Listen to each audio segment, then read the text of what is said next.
Olá, eu sou Miriam Aquino, é um prazer estar aqui com vocês e com personalidades tão brilhantes que vai participar aqui desse nosso painel. Eu sou jornalista, sou diretora do portal Telesíntese. Nós estamos há 18 anos, vamos fazer 19, quase 20 anos, acompanhando o mercado de telecomunicações e internet aqui do Brasil. E hoje nós estamos com personalidades de diferentes países da América Latina, onde a gente vai discutir os elementos chaves para a conectividade do século XXI. E a gente participa aqui do Wireless Technology Summit, que é da 5G Américas. A 5G América dispensa apresentação, é uma das entidades mais importantes aqui do continente, né, para debater os temas de tecnologia, principalmente nova. É um prazer enorme, e eu estou aqui, então, vou apresentar cada um que vai participar com a gente, com a Belém Carrilho. Ela é engenheira em eletrônica e rede de informação, com mais de 10 anos de experiência no setor de telecomunicações e tecnologia da informação. Já ocupou vários cargos de direção, e atualmente é membro da IEE do Equador. Ela mora lá no Equador e é gerente regulatória de uma empresa de consultoria em telecomunicações e construção de rede GPON, com uma presença nacional lá no país, né? Temos também o Jesus Romo. Ele é do México, fica em Monterrey, e é o principal analista da prática de dados e inteligência de mercado de telecomunicações para as Américas na Global Data. Com mais de 10 anos de experiência dos mercados de telecomunicações e tecnologia para a região, acompanha esses mercados, ele analisa e brinda as orientações sobre as tendências tecnológicas e comerciais da indústria de TMT. Também contribui regularmente para a pesquisa sobre os mercados móveis e tecnologias na região. Jesus tem também a sua própria empresa de consultoria chamada Telconomia, desculpa, Jesus. Também foi periodista do Grupo Reforma, que é um dos periódicos mais tem maior penetração lá no México, né? Temos aqui também o Henrique Carrier. Obrigada, Henrique, por você estar presente. Ele é da Argentina e é fundador da Carrier e Associados. É um estudioso profissional independente, especializado na indústria de telecomunicações, e faz estudos de análise de mercado, acompanhando a região latino-americana, e tem sede em Buenos Aires, né? Hoje ele edita também um boletim semanal chamado Comentários. Muito prazer, e vocês desculpem o meu português, que o meu portunhol é pior. Então, vamos. Facilidade é que quem fala português entende perfeitamente espanhol, porque a gente tem muito mais sons na nossa língua, né? Então fica mais fácil para a gente. Então vocês me desculpem aí pela, pela minha intervenção, mas acho que, como é um evento também latino, é legal que tem um portuguesinho aqui nesse ambiente, né? Então, para a gente já começar, eu gostaria de dar uns 5 minutinhos para vocês falarem para a gente já como é que é o mercado. Se a gente pode falar de uma forma ampla, o mercado de telecomunicações, focado mais na banda larga, eu acho, na banda larga fixa, né, que é o acesso principal da internet, e na telefonia celular, em cada um dos mercados específicos que vocês atuam. Então, vou começar com a Belém. Claro que somos ainda, infelizmente, poucas, né, nesse mundo de tecnologia, mas temos uma representatividade importante. Por favor, Belém. Muchas gracias, Miriam. Gracias a todos también por compartir este panel. Bueno, en realidad aquí en Ecuador estamos con una evolución de la tecnología y de la transformación digital, que de tal manera que las estadísticas han aumentado agresivamente de lo que es el 2015 al 2018 y del 2018 al 2023, que es las últimas estadísticas que tenemos ya cuantificadas y probadas. Entonces, esto ha sido a raíz de la pandemia. La pandemia ayudó bastante a que el índice de penetración del Internet, ya sea con redes FTTX como con redes de SMA, sea la parte primordial de comunicación aquí en Ecuador. Sin embargo, aún así seguimos con varios aristas que debemos atacar todavía aquí en nuestro país, y es parte también de los esfuerzos que están haciendo los gobiernos y el gobierno actual también, que está realizando para que pueda haber elementos claves que nos ayuden a la conectividad. Entonces, dentro de aquí de Ecuador estamos en un punto muy, muy clave porque estamos dentro de la renegociación de los contratos de las operadoras del SMA. En Ecuador tenemos tres operadoras, la una es pública, que es NT, y otras dos son privadas, claro, que es Conecel y Telefónica como OTC. Y ahorita las dos privadas están en la renovación de los contratos. Como hubo un cambio de gobierno en Ecuador, este proceso quedó parado, se paró en el mes de noviembre y estamos ahorita tratando de reactivarlo y eso ha colaborado a que haya la brecha digital se mantenga o incluso se abra un poco, ¿no? Ha habido un retroceso en ese sentido dentro de Ecuador y es por eso que uno de los elementos claves es que se renegocien los contratos y que ya se firmen porque de esa manera las operadoras pueden realizar inversiones en Ecuador, pueden comenzar a evolucionar proyectos. Por ejemplo, hay uno importante que es el proyecto de la Narrow One para el IoT. No pueden hacer esa inversión porque no tienen esa seguridad jurídica. Y son las dos grandes operadoras que prácticamente cubren todo el país y que realizan y que hay colaboran para que haya la competitividad dentro del mercado. Esa es la una parte. La otra parte es las redes FTTX que tenemos aquí en Ecuador. Las redes FTTX tienen una penetración bastante importante y creció con las reformas que hizo Ecuador en el 2021, que fue bajar los aranceles para la importación de materiales. Con eso las redes crecieron. Sin embargo, hay dos cosas que se deben tomar en cuenta aquí en Ecuador y es otro de los elementos claves. Es un buen control. Nos falta un buen control de la proliferación de redes para que no haya la contaminación audiovisual en los postes. Y la otra es que estas redes puedan llegar a las zonas rurales, porque las zonas rurales por excelencia necesitan estas redes de GPON específicamente y que ahorita con el venimiento del XGPON también ya puedan extenderse a más lugares.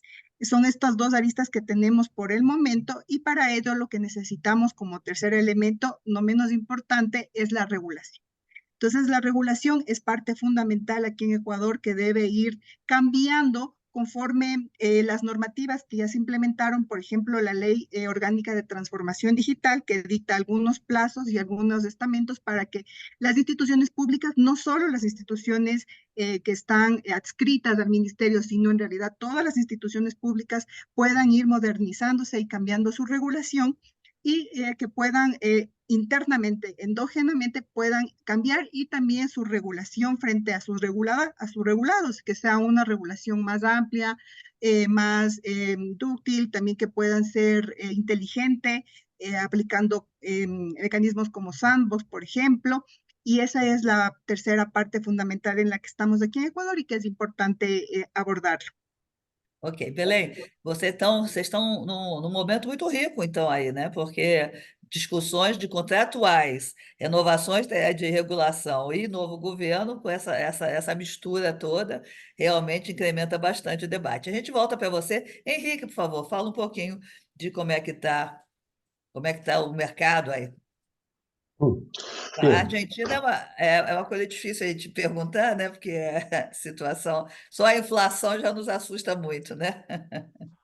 bueno, yo creo que en Argentina uno tiene que mirar al sector, obviamente desde una perspectiva local o de contexto local, pero también dentro de un contexto que es más amplio y que excede las fronteras de Argentina. Y que en ese sentido creo que es interesante el momento que estamos atravesando, digamos, como industria, donde vemos que hay tal vez dos o tres grandes cambios.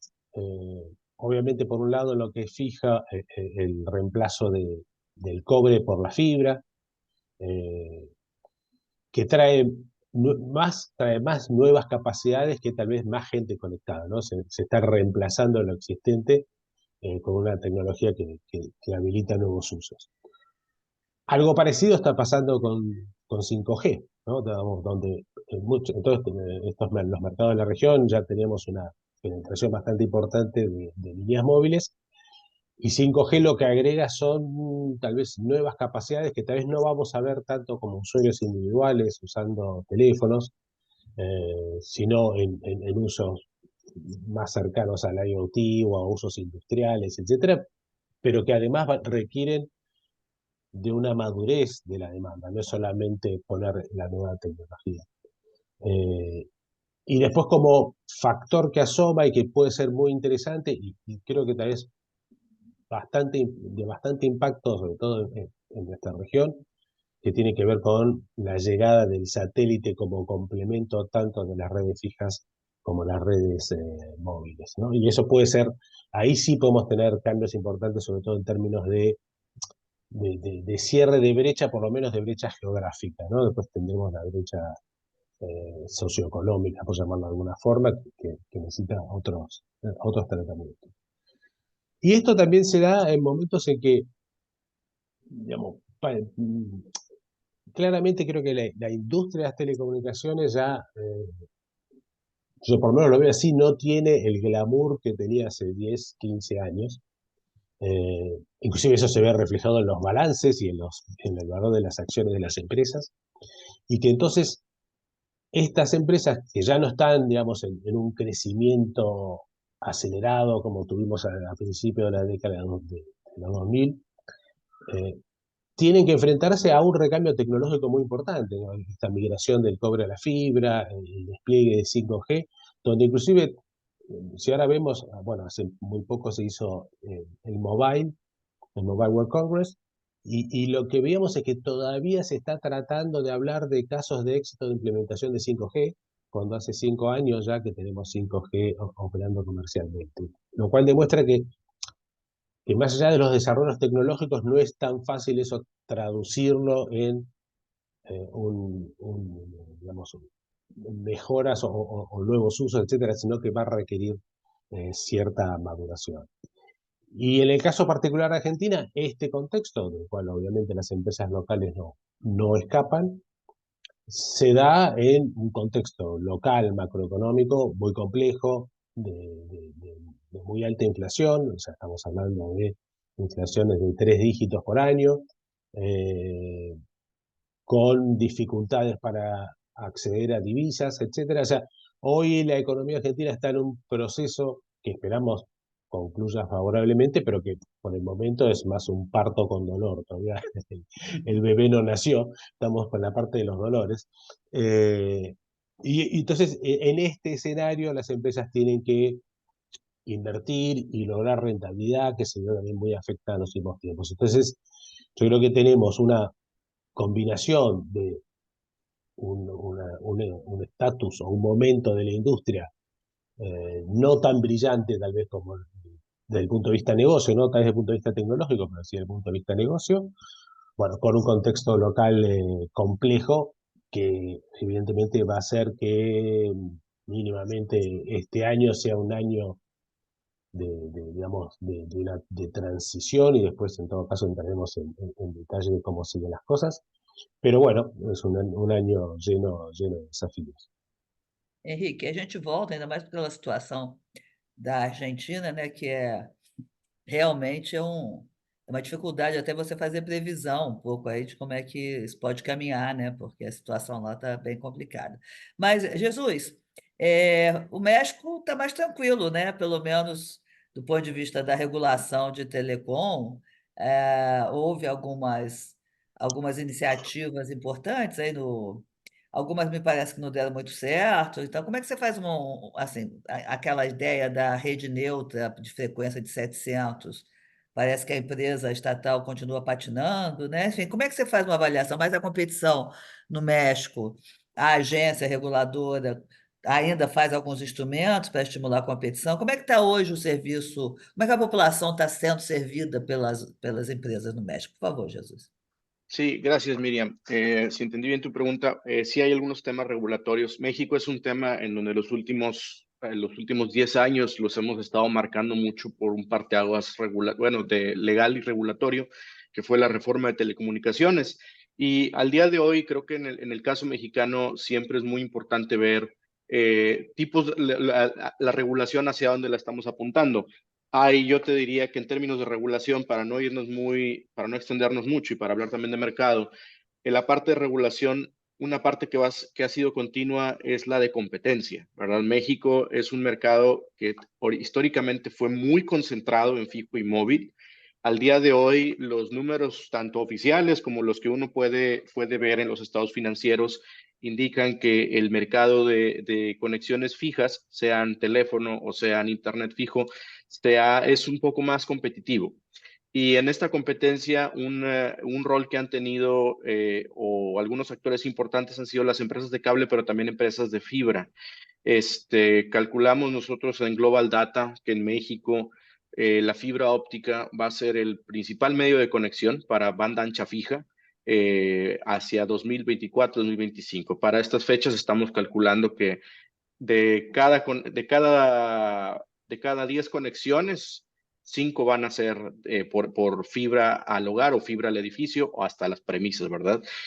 Ha tenido un crecimiento muy importante. En la parte de algo regulatorio que creo que es importante, Miriam, en la parte fija ha sido tratar de buscar de compartir infraestructura que tenía el incumbente, pero también hemos visto que en la parte regulatoria ha quedado de ver el tema de los planes de cobertura con fibra, ¿verdad? Este ha sido un tema que hemos rebotado ya entre 2 sexenios y que ha habido cambios en la perspectiva de cómo utilizar, por ejemplo, los activos de fibra de la Comisión Federal de Electricidad, que en un momento se pensaba ser un revendedor hacia privados y en este sexenio ha migrado a ser más bien un esfuerzo más bien estatal. Sin embargo, creemos que los desarrollos recientes relacionados a la expansión de fibra óptica pues han venido de los operadores privados que han tratado de invertir. ¿Por qué? Porque también hay un recambio, hubo un parteaguas importante en México, que fue la pandemia de COVID-19 reorientó muchas de las actividades educativas y productivas hacia esquemas por lo menos híbridos. Entonces hubo una demanda de conectividad que empezó a motivar, ¿no? El buscar paquetes de mayor velocidad, de mayor confianza, incluso, por ejemplo, construir la oficina en hogar. Entonces comenzó a haber esta crecida en la demanda de conexiones de fibra óptica. Otra cosa que está ocurriendo en México también, Miriam, es la generación Z y los millennials más jóvenes ya están incorporándose a la vida productiva o ya están independizando, y esto también implica, o tienen, algunos de ellos puede que vivan con sus familiares, pero tienen más palabras sobre las decisiones económicas, y esto está causando que se demanden paquetes de conectividad fija al hogar de mayor capacidad o mayor datos o incluso con servicios como poner un mesh. En la parte móvil, yo te diría que ahí es donde la parte regulatoria de competencia seguimos buscando maneras de que el mercado se vaya desconcentrando, pero un desarrollo muy importante de estos últimos años es el mercado de los operadores móviles virtuales. OMBs o MVNOs, así los voy a referir en el panel. Los MVNOs han tenido un desarrollo muy importante en los últimos 2 años. Ya están rebasando, creo que el 6%, 8% de participación de las líneas totales en México, con un enfoque sobre todo en consumidor y en prepago. Y es en donde hemos visto que ha venido la parte de consumidor. En México en temas de espectro, quizás podemos profundizar en eso durante el panel, pero mencionaste algo, el tema de las frecuencias. México es un país en donde el regulador es muy activo en proponer qué frecuencias están disponibles, en informar. Sin embargo, el precio, los niveles de precio del espectro en México son muy elevados. Y el precio del espectro no lo fija todo el regulador fija el enganche, el down payment que se da por estas frecuencias, y el Congreso mexicano, con la Secretaría de Hacienda, tienen ellos la potestad sobre decidir los precios que se pagan anualmente sobre el espectro. Esta estructura también tiene una consecuencia, que es esos precios de espectro, esos canales de espectro pueden ir variando, ¿verdad? Conforme pasa la vida de la licencia, puedes empezar pagando X cantidad y terminas pagando Y cantidad.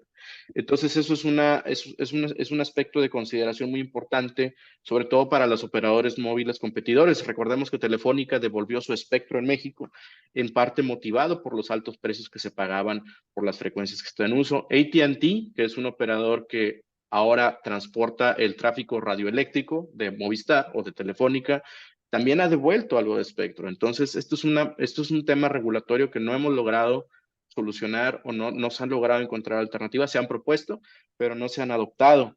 La banda de 700 MHz es un caso distinto porque es una es un wholesaler, ¿verdad? Es un mayorista. Y ese mayorista pues ha tenido impacto en sostener a los operadores móviles virtuales, ¿verdad? De alguna manera también ha estado contribuyendo a la parte de competencia. Quiero cerrar la parte móvil para mencionar dos tendencias que observamos en el mercado, Miriam, y es desde la parte de movilidad vemos que hay un desarrollo relativamente agresivo de 5G en México. Uno de los operadores, Telcel, ya tiene más de 100 ciudades con cobertura de 5G. Y hay un caso, creemos, en México estamos empezando a prestar atención, o desde Global Data prestamos atención al desarrollo de las conexiones machine to machine, M2M y las IoT por celular. Observamos que han estado creciendo, no necesariamente por 5G, sino por la transformación digital de varias verticales. Y viene una tendencia muy interesante en México que es la reubicación de las cadenas productivas, el nearshoring. Eso es un polo de desarrollo que puede ayudar a México a tener crecimiento durante los siguientes años y que muy probablemente va a involucrar transformación digital o transición a lo que le decimos soluciones industriales 4.0, que va a involucrar sin duda alguna a 5G y LTE a través de conectividad, por ejemplo, para IoT, pero también creemos que puede haber puntos de encuentro con soluciones como redes privadas y accesos fijos inalámbricos. Jesus, interessante esse número que você está dando do MVNO no México, até Sí. porque no Brasil os números de MVNOs ainda são muito tímidos. No Brasil não tem 1 milhão de acessos, talvez um pouco mais, 1,5 milhão de acessos de MVNO. E depois da concentração que houve no mercado brasileiro, né, foi vendido, na verdade, aqui o Brasil fez um movimento de concentração das operações de celulares, né, foi vendida a quarta entrante, a Oi foi vendida para as três maiores, e agora a Anatel começa um movimento para buscar a desconcentração novamente do mercado, e não está sendo pela saída do MVNO, embora tenham muitos MVNOs no Brasil, eles não conseguem ter uma penetração de celular. Então, uma ideia que a agência reguladora está tendo aqui é o uso secundário do espectro, é vender tudo que tem desocupado, mas me parece, esse processo foi iniciado, a regulação ainda está sendo feita, mas ainda vai ser um caminho meio aí tormentoso aí no debate para se definir exatamente como é que vai ser isso. Mas, de qualquer forma, Belém, eu volto para você, depois a gente volta para o celular, e aí 5G volta a ser o grande tema, né, que a gente volta um pouquinho com o Henrique e com o Júlio. No Equador, vocês já estão com a 5G ou não? Porque eu queria que você falasse um pouquinho, a gente voltar ainda, que eu acho que o mais forte de vocês é a rede fixa, né? Como é que são hoje, como é que você vê o papel do FTTX no avanço da conectividade dos países latino-americanos, dos países aqui da América Latina e mesmo no Equador, e como é que você vê esse desenvolvimento para as empresas, na verdade, o aumento da produtividade aí no seu país, por favor.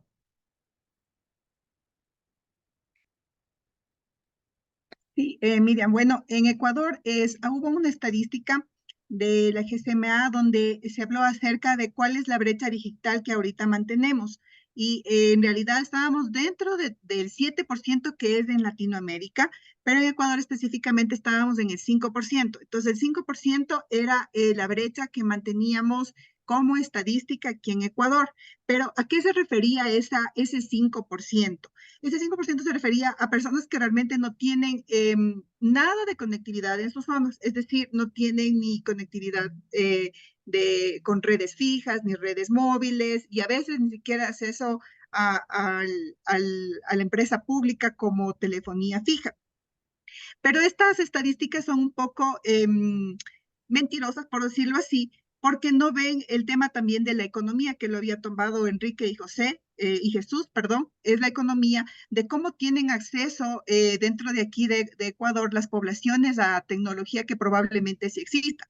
Entonces, digamos, hay redes 4G que ya llegaron a zonas rurales, hay redes 4G, hay redes FTTX, pero la población no tiene acceso, no puede tener acceso por la economía. Entonces, económicamente no tienen acceso para poder contratar un plan que normalmente hay una media de $20, está a la baja, ahorita ya hay planes también de 18, de $16, pero aún así las personas no tienen para poder contratar en un hogar de conformado alrededor de 5 personas. Y eso hace que se dañen un poco las estadísticas y que no, y que digamos, bueno, tenemos aquí ya cobertura, pero eso no quiere decir que la brecha digital está cerrada, porque las personas no están conectadas, simplemente tienen la posibilidad. Entonces, eso es parte también de los análisis que hay en toda América Latina, porque entiendo que este ejercicio que se hizo aquí en Ecuador, si lo replicamos alrededor de los demás países, es lo mismo. O sea, tenemos la posibilidad, pero no tenemos todo el acceso. En Ecuador llegó ya una nueva operadora Starlink con el servicio satelital que tiene planes de $250, $350, y eso hace que una persona promedio, una familia promedio no tenga acceso. Entonces, ¿qué es lo que se está trabajando ahorita para dinamizar el mercado? Es que, y Starlink lo está proveyendo, que es vender la capacidad a ISPs que puedan irse a lugares donde no llega ya la conectividad, venden esa capacidad y se distribuyen redes FTTX. Entonces, estas redes pueden ya llegar efectivamente, pero tienen que llegar a un precio bajo. O sea, en un estudio que se realizó, el acceso debería ser con planes de $11 como máximo para que puedan acceder todos los hogares ecuatorianos. Entonces, de esta manera se podría dinamizar el mercado ecuatoriano, y también podríamos hablar, comenzar a hablar también ya de trabajar en una red neutral. La red neutral nos beneficia bastante a Ecuador porque somos un país pequeño y que podría implementarse en corto plazo una red neutral en la que varios operadores puedan ocupar la misma infraestructura, y con eso dinamizamos el mercado. Se habla de la economía colaborativa, que es parte de las premisas que tiene la Ley de Transformación Digital, y esta economía colaborativa lo que hace es justamente impulsar las redes neutras, no solo fijas, y también, sino las redes móviles, compartir. Parte de la compartición también son estas redes virtuales de las que hablaba Jesús, pero debemos involucrar más y dar el impulso más fuerte para que se puedan ir expandiendo y puedan ser parte de dinamizar el mercado, y de esa manera ampliar la oferta para los diferentes sectores, y que puedan también tener acceso a no solo la posibilidad, sino tener el acceso. Y la Ô, otra parte Belém, importante, uma dúvida. As redes neutras que você tem falado, elas vão ser. Aqui no Brasil, a experiência é que elas são uma iniciativa privada. Você tem grupos privados que estão criando redes neutras. No Equador, você imagina o quê? Que é o governo que vai estimular o surgimento dessas redes neutras via algum instrumento fiscal ou não? Ou vão ser no, iniciativas privadas? no, había una propuesta hace algunos años para que CNT, que es la red pública, pueda ser la red neutral, pero actualmente no. Actualmente quien está impulsando la red neutral son empresas privadas. De hecho, hay una empresa privada que ya llegó acá a Ecuador y que hizo una alianza con una empresa privada también que está sentada aquí en Ecuador. Entonces, y esta empresa es a nivel latinoamericano. Entonces están de forma privada, están tratando de impulsar la red neutral aquí en el país para redes FTTX, que en realidad sí es una buena propuesta, porque esa red lo que haría es, primero, abaratar costos de los paquetes finales que se puedan ofrecer a los usuarios, y segundo es limpiar prácticamente la contaminación visual que tenemos hoy por hoy en los postes, y que realmente sigue entrando cada vez más y cada vez más operadores pequeños que si estuviera la red neutral podrían simplemente alquilar la infraestructura y a iniciar su negocio inmediatamente. Uhum. Entonces, las redes neutrales es un punto focal no solo a nivel de Ecuador, sino a nivel latinoamericano, pero en Ecuador, como digo, es un país pequeño donde lo podemos realizar al corto plazo, y podríamos dar el impulso por ahí de que es un buen modelo de negocio, tanto para el que alquila la red como para los que son sus usuarios. Ok. Henrique, na Argentina, antes de a gente falar um pouquinho do 5G, né, que é acho que é a grande coisa aí que tem despertado as atenções, é, Hoje, como é que está sendo a modernização da rede do Parque da Argentina? Porque como ela a base dela é o cabo, né, a TV a cabo, como é que estão, como é que é a rede de fibra? Ela tem avançado, não tem avançado? Qual é a média de velocidade de vocês lá? Porque aqui o Brasil, como a maioria da rede já é fibra, a velocidade média do Brasil já está bem acima da média da América Latina na banda larga fixa. Como é que vocês estão aí na Argentina?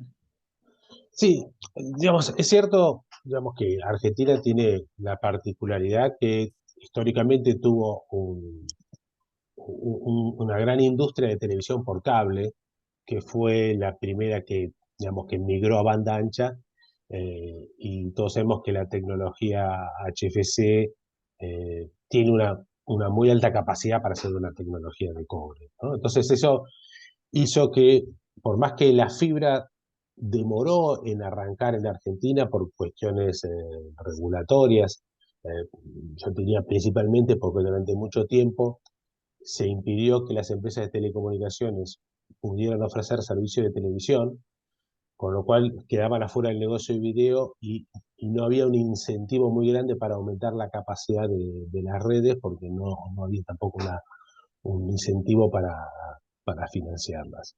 Eh, Esto hizo que, digamos, sí, digamos, el crecimiento hoy de lo que es la fibra óptica viene principalmente de las empresas de telecomunicaciones que tenían ADSL principalmente, sean los grandes operadores como era Telefónica o Telecom. Telecom tiene un mix de cable muy importante, así como todos los pequeños operadores que hay en el interior del país. La Argentina tiene más de 1000 ISPs. Hay muchos de estos que son chicos y son inalámbricos, pero después hay muchas cooperativas o ISPs medianos chicos que en algunos lugares daban servicio de cobre y que son los primeros que están migrando a la fibra. Yo diría que digamos, la fibra tuvo una expansión bastante interesante en los últimos años. Se vio en algún momento afectada por aspectos regulatorios que todavía, aunque están neutralizados legalmente, siguen estando vigentes, como fue la declaración de servicio público y más que la declaración de servicio público, lo que venía de la mano que era el control de precios a través del control de aumentos de precios.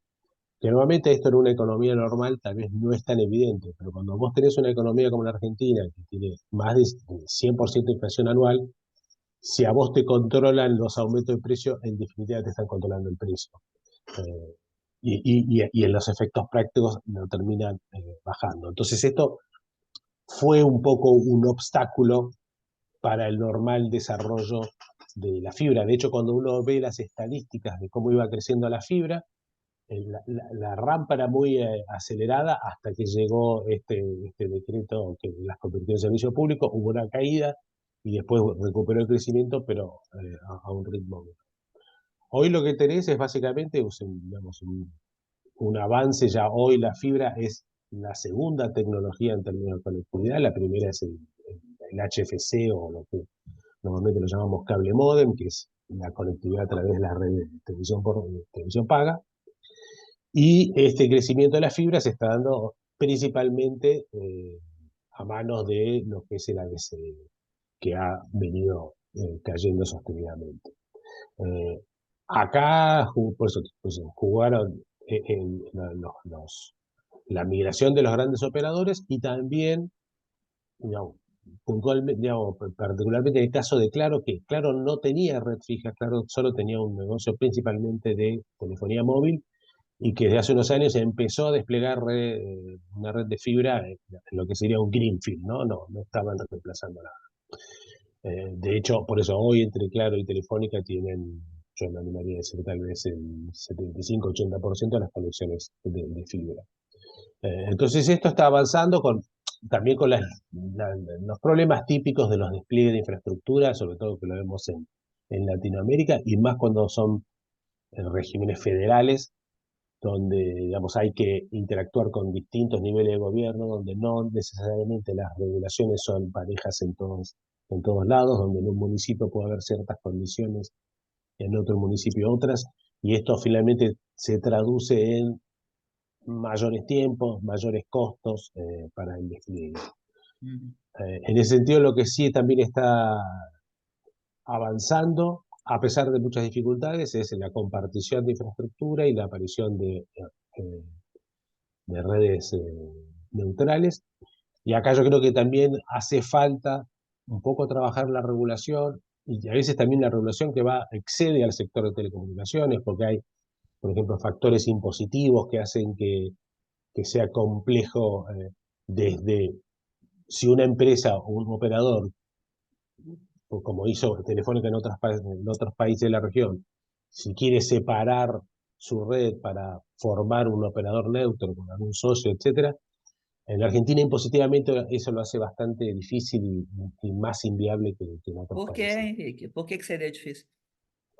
Eh, por un tema de cómo se contabiliza el valor de los activos que estaría otorgando a la nueva empresa. Aham, Entonces, pues, es un tema que es muy técnico y más de tá. contadores o de expertos impositivos, Mas pero não é uma questão regulatória ou alguma proibição regulatória, não, né? solamente de regulación de las telecomunicaciones, sino, digamos, en un Sei. sentido más amplio de Mais regulación de la macro, né? economía. Sei. Exacto. Ok. Entonces, lo cual también hace más difícil porque eso ya implicaría Ah, avanzar por el Congreso, bueno, donde Argentina tiene muchas prioridades antes sei, y com estamos en un certeza. estado un poco intenso. Pero bueno, a pesar de estas cosas, digamos, lo que a mí siempre me llama la atención de la industria de las telecomunicaciones en general, en la Argentina en particular, es que a pesar de los contratiempos y de los obstáculos, se avanza como se puede. Ok. Realmente hemos desarrollado una gran capacidad para ir sorteando los obstáculos, pero bueno, evidentemente estas cosas también se sienten.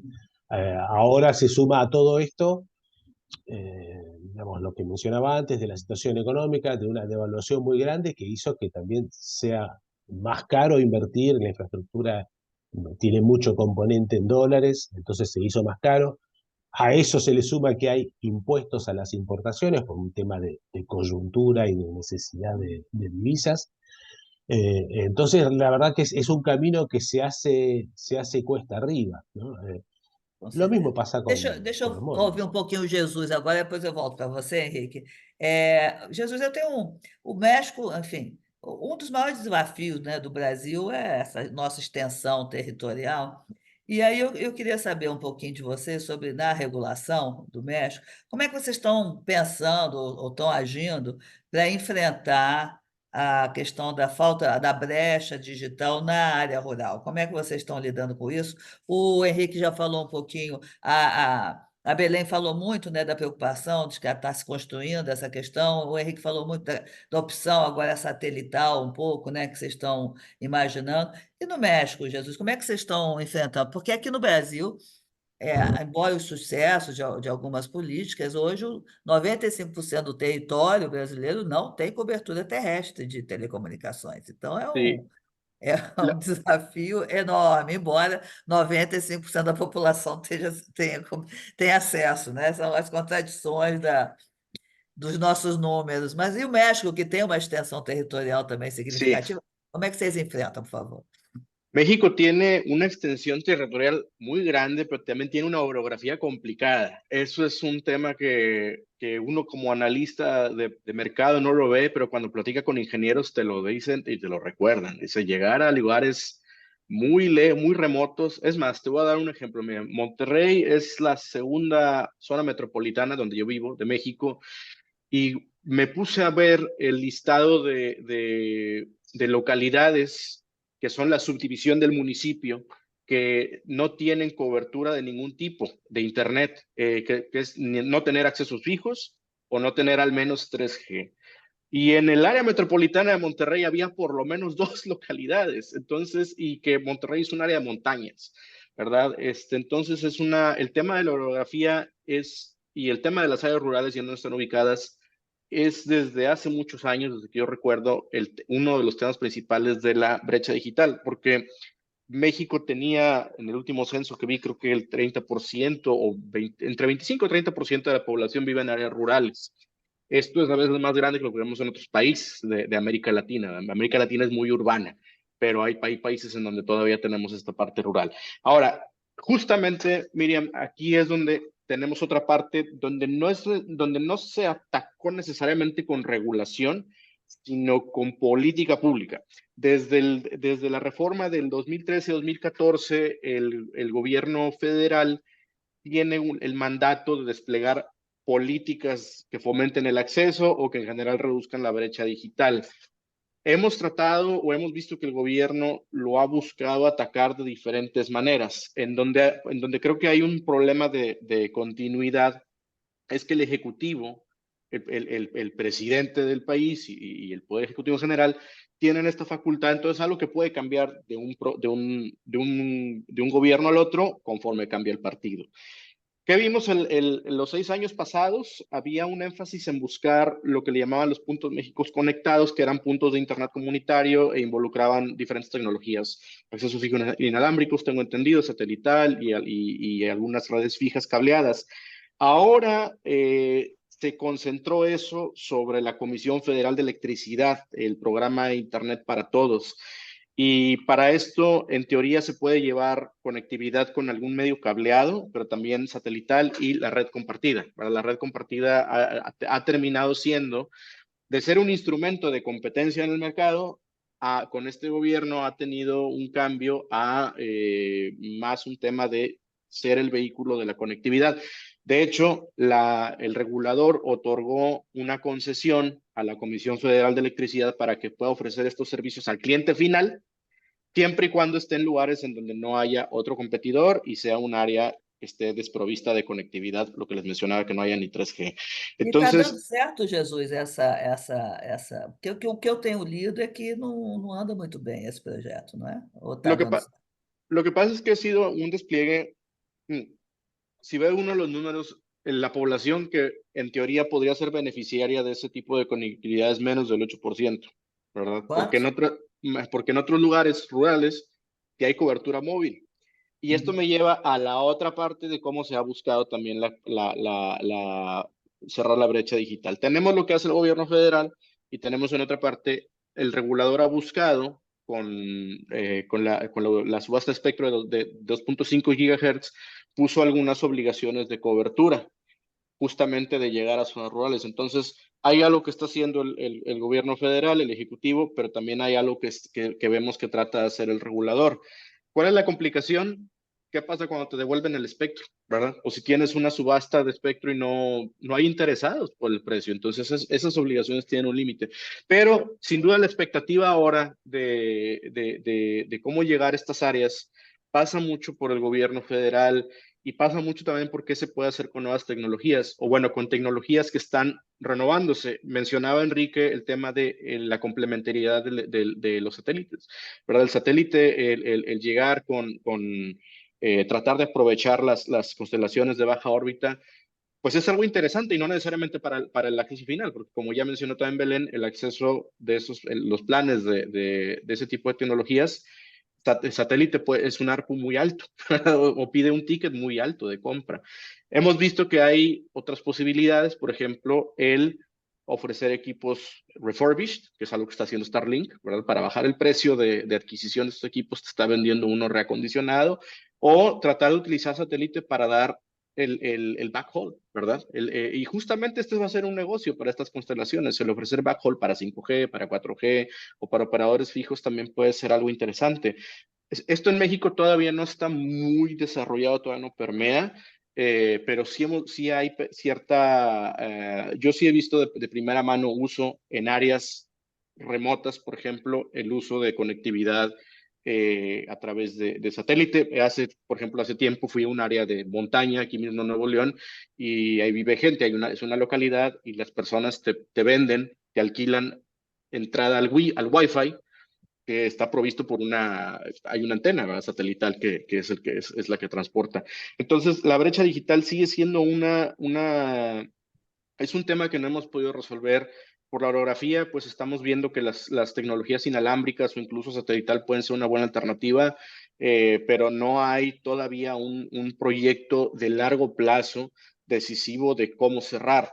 Creo que también hay una brecha todavía en la parte de las capacidades, porque si bien en las ciudades tenemos más penetración y las penetraciones móviles que ves, por ejemplo, en Ciudad de México se asemejan a lo que verías en Buenos Aires o, por ejemplo, en Santiago.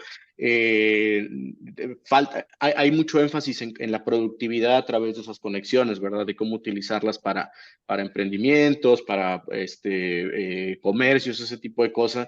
Entonces hay una brecha también que estamos tratando de solucionar en México, que es la de las capacidades, ¿verdad? Que esas tecnologías le ayuden a las personas a capacitarse, a emprender o a continuar su educación. Entonces, eso es otra parte que es de más de largo plazo, va incluso con las metas de desarrollo de la ONU, pero yo te diría que es una segunda fase que hay que también atacar, no nada más a nivel México, también yo creo que en la parte de América Latina vamos a poder tener conectividad tal vez comparable con algunos otros países, pero las capacidades quizás se aprovechan de manera distinta. Ok. Eu acho que o nosso tempo está quase acabando, mas não sei se o relógio de vocês está andando, mas o meu já está voando aqui. Eu queria ver se a gente pode. Acho que pelo meu tempo aqui está faltando só 8 minutinhos, eu acho. Mas eu queria ver se a gente fizesse uma última rodada, então, talvez com. Não deu para a gente perguntar nada daquilo que a gente estava querendo aqui, né? O debate está começando a esquentar, infelizmente, o tempo é bom, mas talvez se vocês fizessem uma prospecção sobre quais são os próximos desafios mais importantes aí para o setor, para o país, para a América Latina, nessa questão da inclusão da sociedade latino-americana, somos todos latino-americanos, né? E também uma pegadinha sobre como é que vocês estão vendo, assim, falar um pouco da tecnologia, do papel da 5G, né? Hoje eu sei que o Brasil foi o primeiro na América Latina, não sei se ainda é o único que está com a 5G standalone, do ponto de vista do mercado. As operadoras reclamam muito que colocaram muito dinheiro, mas ainda não viram para que veio essa brincadeira, elas acham que ainda precisa se mostrar o que veio. Mas acho que estou começando a ver, acho que todos, quem foi para Barcelona, estou começando a ver algumas interessantes propostas aí, mas muito outra coisa, né? Não é para universalização, é para rede privativa, é para IoT, é para a especificação do serviço mais do que para ampliação do serviço, né? Mas eu queria ouvir vocês, ver quais são os desafios que vocês estão imaginando para daqui, né, o ano que vem, os próximos 10 anos, acho que é muito a gente tentar usar. Começa com Jesus, que foi o último a falar, por favor, Jesus. E eu acho que aí você já pode ir se encerrando também, tá? Claro que sí. Bueno, para no extendernos mucho, para la región, la parte de la planeación de espectro y condiciones de acceso del espectro van a ser un desafío que va a seguir. Como dice Enrique, la parte de la transformación a fibra, vemos que hay varios enfoques y se está haciendo, ¿verdad? Hay operadores que o están migrando lo que tienen o se están volviendo proyectos de inversión interesantes, porque también es infraestructura a largo plazo, pero en los países la parte del espectro, las condiciones de acceso, lo que se paga, vemos que hay mucha heterogeneidad, ¿verdad? De enfoques de cómo acceder a este recurso. Y va a ser muy importante porque ya estamos viendo que 5G puede dar a través del fijo, el acceso fijo inalámbrico. Hay una expectativa de que esto ayude a cerrar la brecha del acceso fijo. Sin embargo, para eso, las implementaciones exitosas, por ejemplo, de fijo inalámbrico en Estados Unidos, que crece un montón, es que hay mucho espectro. El portafolio de espectro de estos operadores es muy vasto. Entonces, una conexión fija inalámbrica 5G, por ejemplo, residencial, tiene necesidades de capacidad para el uplink muy diferentes a las que usamos para el teléfono celular. Entonces, una parte interesante, sobre todo para los reguladores que están viendo el potencial, o las empresas que están viendo el potencial de fijo inalámbrico con 5G o incluso con algo de fallback de LTE, es cuál es el acceso a esta variedad y capacidad de espectro. Entonces, ese va a ser un desafío. Otro desafío que veo yo que va a ser interesante analizarlo a nivel regional es la implementación de herramientas de inteligencia artificial, no necesariamente generativa, pero la inteligencia artificial va a ser cada vez más en una empresa en donde es importante controlar la parte de los costos, racionar los gastos de capital. Va a ser muy importante ver cómo la inteligencia artificial ayuda a aprovechar lo que ya se tiene. Y esto yo creo que para la gestión del tráfico, la optimización de las redes, para los operadores de América Latina, la inteligencia artificial va a ser una herramienta o una serie de aplicaciones que van a tener que incorporar a sus procesos, ¿verdad? Si en México no podemos acceder a más espectro en el corto plazo, en el mediano plazo para 5G, vamos a ver qué se puede hacer para qué soluciones se tiene desde los vendors de hardware y software para optimizar lo que se tiene, ¿verdad? O por ejemplo, muchos de los problemas de Wi-Fi de los operadores fijos, por lo que tenemos nosotros entendido, a veces pasan dentro de la casa. ¿Cómo utilizar, verdad? Por ejemplo, routers que ya tienen algún módulo que permiten ciertas optimizaciones a base de aprendizaje automático, ver cómo solucionamos eso, ¿verdad? También, entonces, la inteligencia artificial es un tema que aterrizándolo a las soluciones de los operadores va a ser muy importante. Y en términos de 5G, para darle paso a la opinión de mis colegas, Miriam,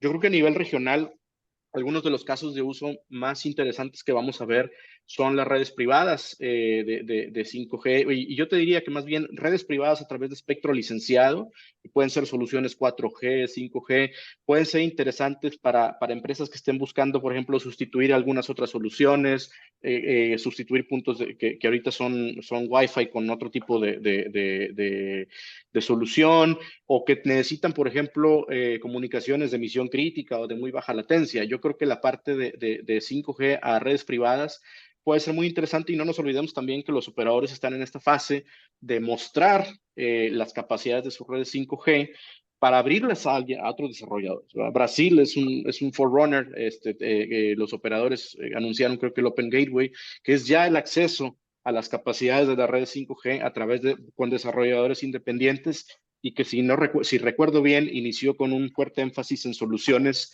antifraude, por ejemplo. Entonces, yo creo que esas capacidades hacia B2B van a ser muy importantes porque en consumo sabemos que es el recambio de 4G a 5G, ¿verdad? O de 2G, 3G a 5G. Pero en el caso B2B, ahí es donde creo que viene un desafío importante, descansando primeramente en la parte de que haya acceso a la infraestructura y capacidad necesaria. Ok, obrigada, Jesus. Por favor, Henrique. Sí. Bueno, yo creo que de los desafíos que la industria tiene por delante, eh, y tal vez sin profundizar en el caso particular de Argentina, algo que también vemos es que en la región tenemos ARPU muy bajos, lo cual hace que sea más difícil amortizar inversiones y uno siempre mira, digamos, los desarrollos que hay en economías más desarrolladas, pero tenemos que ser conscientes que con nuestros niveles de ARPU eso va a ser un poco más lento, va a llevar más tiempo. Otra también de las características que tenemos muchos países de la región es que son realmente territorios muy extensos, en el caso de Argentina, Brasil, México, inclusive otros, Perú, etcétera, y eso implica todo un desafío en términos de conectividad, donde, bueno, lo mencioné al principio, todo, digamos, creo que aquí coincidimos todos, hay mucha expectativa en el aporte que pueda hacer la tecnología satelital a partir de los últimos desarrollos, y un poco como también se mencionaba, no solo, o mejor dicho, no tanto por lo que pueda aportar individualmente, sino lo que pueda aportar comunitariamente, ¿no? Como mencionaba recién Jesús, este Wi-Fi comunitario que hay en algunos lugares. Eh, Obviamente que también está el desafío de que se empiece a ver el espectro no ya como un medio recaudatorio, sino como un instrumento de conectividad. Y en ese sentido creo que, y eso es algo que se da en distinto grado en los distintos países, digamos que todavía se sigue poniendo mucho el énfasis en el espectro como, ¿no? O en la licitación de espectro como un hecho recaudatorio. Y eso creo que es algo que merece cambiar porque también la industria no es la misma de hace unos años y sin embargo se sigue tratando el espectro a nivel regulatorio como entonces. Eh, en cuanto a las perspectivas de 5G, yo creo, digamos, tal vez soy más prudente, ¿no? O sea, porque creo que a nivel individuos no nos cambia demasiado, entonces no va a venir por nuestro lado como individuos una mayor demanda o nuevos usos.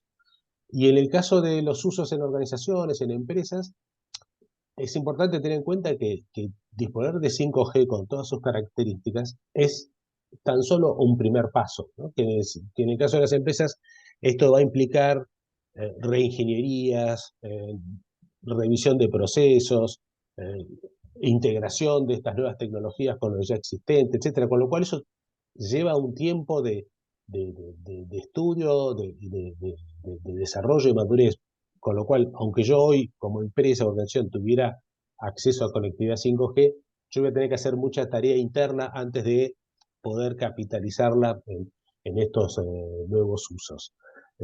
Y creo y esto me parece que es lo que estamos viendo no solo en la región, sino también a nivel internacional, donde todavía, digamos, en los eventos y en los paneles, en las charlas, se trata de destacar usos novedosos de 5G, pero que demuestran que todavía estamos en una etapa inicial. Yo no, con esto no quiero Ô, Henrique. desmerecer la tecnología, pero sí tener presente de que no va a ser, la adopción no va a ser tan rápida como las anteriores. Ok. Desculpa te interromper, mas preciso chamar a Belém, por favor, Belém. Quais são suas projeções aí para o próximo tempo? Por favor. Sí, bueno, yo considero que los desafíos que tenemos aquí en Ecuador son bastante similares a lo que se tiene en América Latina. Y uno de los principales que yo pienso que sí debemos considerar es definir claramente lo que es la brecha digital.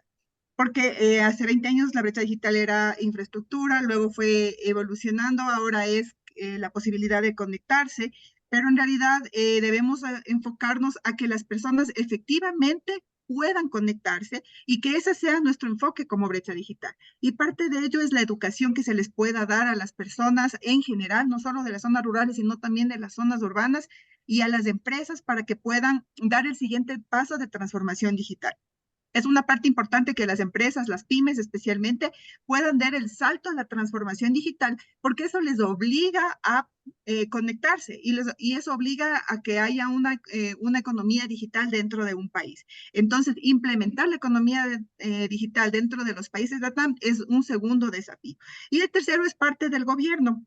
Una cosa importante que quería poner en la mesa es el uso del Fondo de Desarrollo Universal. Cómo se ha venido haciendo durante todos estos años, no ha dado no ha sido utilizado con el objetivo con el que fue creado.